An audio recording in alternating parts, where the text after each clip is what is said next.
tumuloy ako sa palengke kasi yung malapit na parlor sa amin medyo mataas ang foots pa nila, halos 500 na. Sa palengke doon sa suki ko 350 lang, kaya kaya naman sa price nila, pero syempre practical, sayang pa din yung itinaas nila.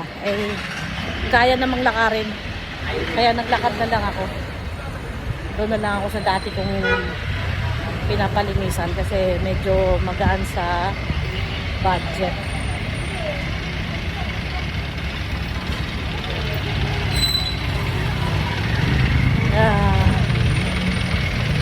Tapos pag uwi ko mamaya, nadadaanan ko itong suki ko sa itlog. Ayan, dyan.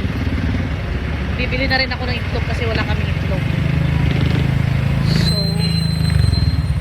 or wag na muna siguro kasi naglalakad lang ako.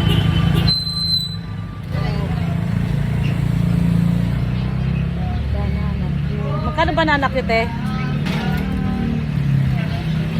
25? Kasya kaya ito.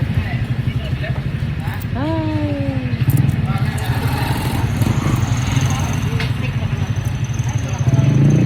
May bayoriya ka sa 1,000 te?